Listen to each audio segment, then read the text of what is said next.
Olha, ter um aliado à frente da Câmara, à frente da mesa da Câmara e à frente da mesa do Senado, né, não é qualquer coisa, porque é a mesa que define, por exemplo, a agenda da casa, né? O que deve, de certa forma, ter prioridade, o que não deve ter prioridade. E essa tem sido uma das principais reclamações do governo Bolsonaro, né? A crítica que se faz, sobretudo ao Rodrigo Maia, é que as questões de interesse do governo, né, não andam, né? E quando andam, elas acabam, de certa forma, parando em função de outras prioridades, né? Então, eu acho que essa é a grande questão, e não por acaso, né, todo governo, em qualquer nível de governo, ele tem uma preocupação muito grande em ter ou um aliado, alguém que, no mínimo, tá, tenha alguma capacidade de negociação mais aberta com o governo de plantão. Então, isso é extremamente estratégico, né? E no caso do Bolsonaro, é mais estratégico ainda por conta de um eventual processo de impeachment. Tá? É bom nós lembrarmos, o processo de impeachment se inicia na Câmara, né? E depende, sobretudo, da aceitação do presidente da Casa. Tá? Por isso que se brinca muito, né, que o Rodrigo Maia tem lá quase 60 pedidos de impeachment e está sentado em cima de todos eles, né? Não deu andamento a nenhum.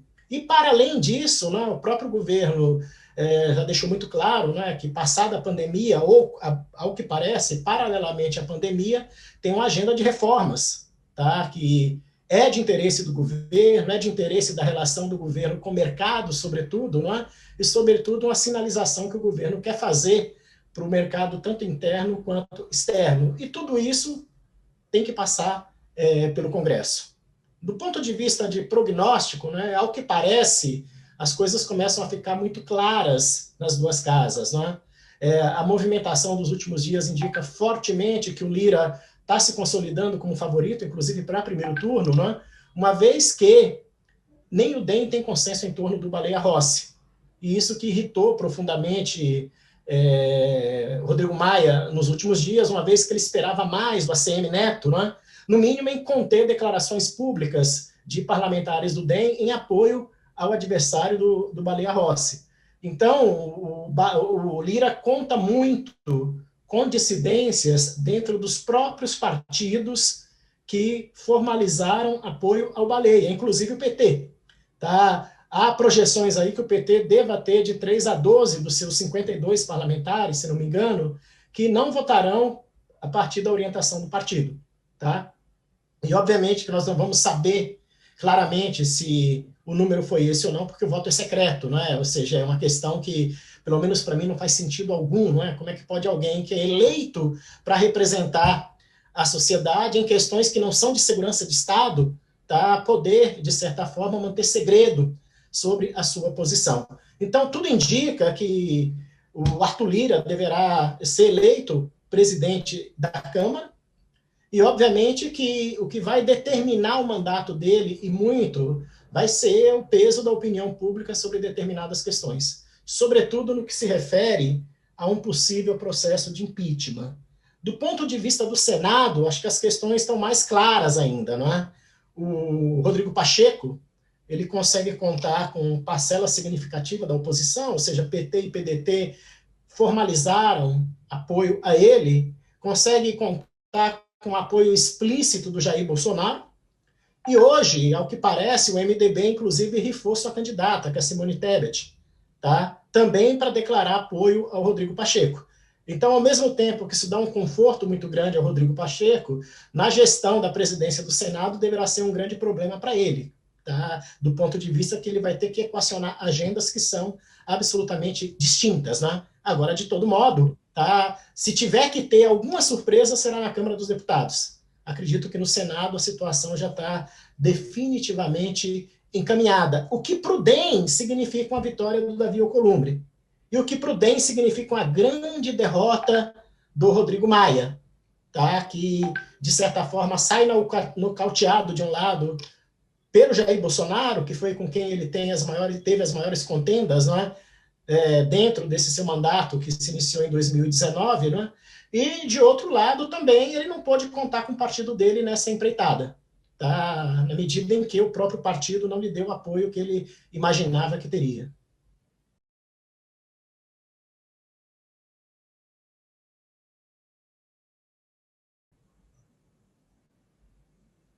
Olha, é extremamente curioso, porque o Maia foi eleito numa condição muito parecida com a do Rodrigo Pacheco, né? Ele contou com o apoio da base governista e contou com o apoio da oposição também. Tá? Agora, obviamente que o embate com o bolsonarismo talvez tenha sido mal conduzido, tá? Uma vez que o próprio DEM vive uma contradição muito grande, né? Ou seja, mesmo com Rodrigo Maia tendo contendas com Jair Bolsonaro, o DEM teve de 2 a 3 ministros do próprio governo. Tá? Então, é um partido que talvez tenha o maior número de ministros do governo e é um partido que na Câmara dos Deputados saiu com histórico, inclusive, de oposição. Então, enquanto o DEM não resolver essa contradição em si, né, ele vai ter que, de certa forma, lidar com esse tipo de dissidência, porque não faz sentido nenhum a ministra da Agricultura, que é deputada federal, inclusive, né, o Mandetta, que passou por lá, que também é deputado federal, né, o Onyx Lorenzoni, que não foi leal ao DEM desde a campanha de 2018, né? Ou seja, enquanto o DEM firmou lá uma aliança com o Alckmin, ele já apoiou o Jair Bolsonaro, foi uma das principais figuras de Jair Bolsonaro desde o primeiro turno. Tá? Então, assim, na medida em que não há coerência, não há unidade no partido, essa unidade vai se refletir, digamos assim, em todas as disputas, quando ela não encontrar um consenso. Né? Talvez o consenso foi possível com Rodrigo Maia. Agora, de outro modo, Ricardo, é muito difícil você competir com emendas parlamentares. Tá? É muito difícil você competir com recursos governamentais. Sobretudo quando esses recursos envolvem dinheiro, no caso de emendas, né? E agora, como está sendo sinalizado, envolve reforma ministerial também. Tá? Então, o que, que o Rodrigo Maia tem a oferecer? A composição da mesa da Câmara? Eu acho que, frente a isso, talvez é difícil ter qualquer tipo de competição. E aí, obviamente, é algo para.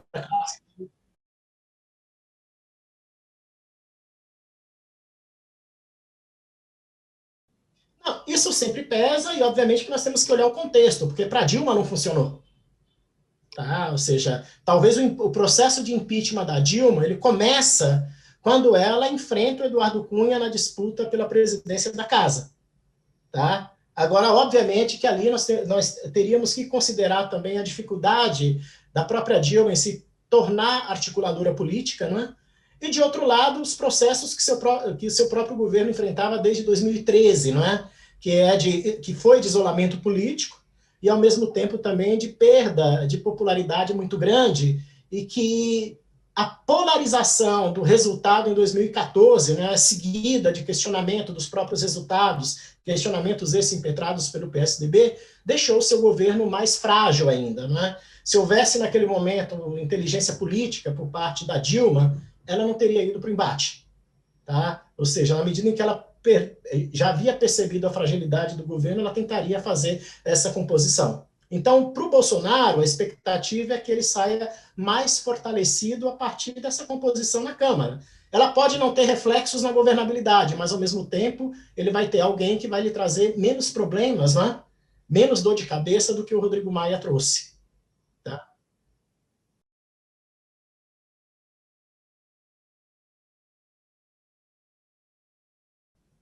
É muito difícil fazer essa projeção, Ricardo, porque política também não envolve só dinheiro, envolve cálculo eleitoral.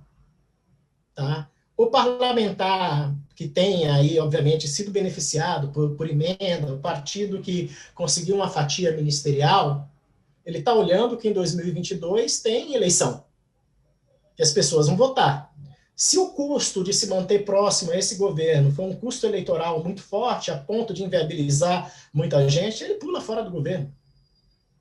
Tá? Por quê? Porque não vai adiantar nada ele levar essa vantagem agora e na eleição perder, tá, o processo político. Aí ele fica fora de todos os recursos de poder. Então, vai depender muito essa capacidade que o governo tem de agenda, né, dele retomar algum grau de confiança na sociedade. O que, de certa forma, quando a gente olha para o cenário, parece ser algo muito difícil de acontecer. Tá? O cenário da pandemia aponta ainda para uma piora, né, no próximo mês de fevereiro. De outro lado, a gente não tem muita certeza sobre o alcance da vacinação. Tá? E, por outro lado, também, a gente não sabe, não é, como que a economia vai se comportar. É bom nós lembrarmos que o que gera voto é bem-estar. O que gera voto é a capacidade que o governo tem de produzir recursos que possibilite aumentar emprego e renda, e as pessoas sintam isso dentro das suas casas. Quando você tem uma combinação de pandemia com aumento da pobreza, aumento da miséria, aumento do desemprego, o custo político para quem está no poder é enorme e é inevitável.